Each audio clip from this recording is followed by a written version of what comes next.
el mundo en temas fundamentales que tienen que ver con masacres, con delitos de lesa humanidad y demás. Y realmente habrá una institución multilateral a la que pertenecemos, a la que ya no tenemos reserva, que responda con la justicia en lo que no haya justicia en el marco nacional. Claro está que aquí hay un límite. Ustedes saben que todos participamos en la Corte Penal Internacional, menos los Estados Unidos de Norteamérica. Por eso hay convenios con los Estados Unidos de Norteamérica para darle inmunidad frente a cualquier delito hasta el portero norteamericano de la embajada norteamericana, o para su acción en las bases militares, que es interesante. Entonces allí vamos a tener un análisis profundo sobre todo el tema del derecho, de los derechos humanos, del derecho internacional humanitario, de la Corte Penal Internacional, como les digo, con actores.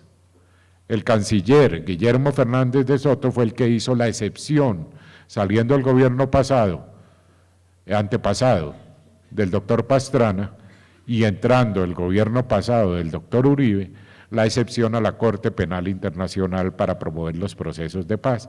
Y además fue actor de primera línea en la creación y en el nacimiento de la Corte Penal Internacional.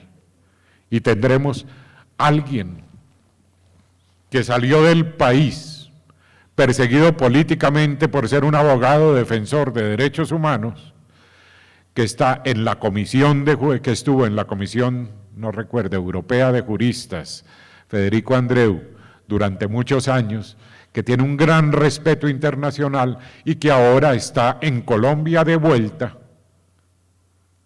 Las amenazas, muchos de nosotros salimos del país en Colombia por las amenazas, ¿no? Y después volvemos muchos años después y no tenemos problema, porque es que en Colombia los candidatos a muerto cambian todos los días. Y para volver a hacer méritos, para ser candidato a muerto, pues necesita uno unos añitos mientras vuelve a recuperar su estatus de candidato a muerto y tener que volver a salir del país o quedarse definitivamente en una tumba. En Colombia, en general, dicen que a la gente todo le llega tarde hasta la muerte. En Colombia todo nos llega tarde, menos la muerte. Y en esos términos vamos a analizar eso con Federico Andreu, con Guillermo Fernández de Soto y con un periodista, sociólogo de la Universidad Nacional, escritor, pero sobre todo un investigador acción, un investigador que hace acción. Y él me ha pedido, mire, yo no vengo, quiero venir a echar carreta, yo no quiero venir con una conferencia prefabricada. Yo quiero hablar sobre el desplazamiento de verdad, lo que yo he vivido en las regiones más duras del país, lo que he manifestado en mis artículos. Por lo tanto, hagan ustedes en el foro 6, 7 preguntas y hacemos la conferencia con esas 7 preguntas que hacen los participantes acá. Ese es el sociólogo Alfredo Molano Bravo, a quien ustedes han leído en El Espectador y en sus investigaciones, y vamos a tener un ejercicio de interacción a partir de las preguntas. Él no viene a dictar conferencia, él viene a responderles preguntas, y me imagino que ustedes tienen sus preguntas. Yo no las voy a hacer. Si las hacen ustedes, esas son las que se les van a hacer. Si no las hacen, 5 minutos después de hacer la presentación del profesor Molano, se acabará la conferencia. Pero vamos a tener el privilegio de contar con sus preguntas. Y por supuesto, frente a las sentencias de la Corte Constitucional y el incumplimiento por parte de los gobiernos de las sentencias de la Corte Constitucional sobre desplazados, vamos a tener representante de CODES, que es la organización que está haciendo toda la investigación anualmente sobre el cumplimiento de los derechos fundamentales de los desplazados o no. Y estará aquí Marco Romero, quien es el investigador encargado de la presentación anual de todos estos aspectos, y esa presentación pues va a ser excelente porque nos va a permitir contar con un proceso de investigación que tiene los investigadores, indicadores sobre todos estos temas que vamos a tener en cuenta. Derechos humanos, derecho penal internacional, derecho internacional humanitario, Corte Penal Internacional, desplazados, respuestas internacionales frente al desplazamiento forzado. Son los temas de este bloque que vamos a manejar. Después, si hay algo que es complejo, son las desigualdades de las regiones y de las ciudades.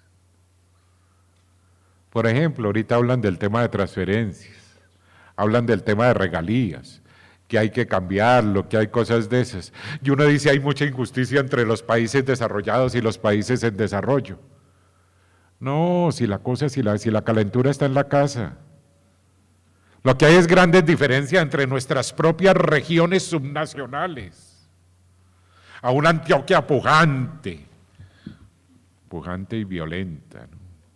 Pero pujante en el desarrollo, violenta en el respeto de los derechos de los demás. Hay al lado una que es terriblemente subdesarrollada, terriblemente pobre, terriblemente vejada, terriblemente perdida, como es la zona del Chocó. O hay una región donde el desplazamiento, la concentración de la tierra, todas las barbaridades que uno pueda imaginarse, pero con una riqueza inmensa, está ahí presente, que es la zona de Urabá. Solamente para ponerles un ejemplo de regiones cercanas, en la misma ubicación geográfica, que tienen diferencias profundas. Y el resultado de esos desplazamientos en las ciudades. Allí, profesores muy destacados de la Universidad Jorge Tadeo Lozano, el profesor Alberto Sardarriaga, decano de la Facultad de Ciencias Humanas, arquitecto, docente, experto en el tema espacial y sus relaciones sociales, nos acompañará, y por supuesto nos acompañará también el doctor Mauricio Ardila, director de la especialización de diseño urbano. Vamos a terminar con unos temas que no dejan de ser muy bien interesantes. El tema de la propiedad intelectual, solo para incitarlos a que lo piensen. Con los acuerdos internacionales que estamos firmando, y el tema de la propiedad intelectual y el tema de los derechos de autor, tan pronto entra en vigencia el Tratado de Libre Comercio con los Estados Unidos de Norteamérica, estos derechos de autor, que no son los de los autores, los artistas, de los escritores, que muy merecidamente les pagan sus derechos de autor. Hace 2 años y medio murió mi padre, que se llamaba Eduardo Umaña Luna. Escribió un libro, entre otros, con otros autores, Orlando Falsborda y Monseñor Germán Guzmán Campos, que se llamaba La violencia en Colombia. Y hace 2 años y medio, pues mi papá y yo pasamos a mejor vida, mi hermana también está aquí presente.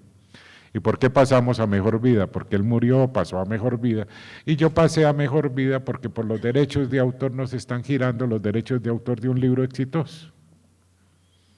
Entonces soy heredero de los derechos de autor, y sobre eso no tengo completa, pero es que el problema de los derechos de autor es el derecho de los copyright, el derecho de las empresas que le compran a los autores.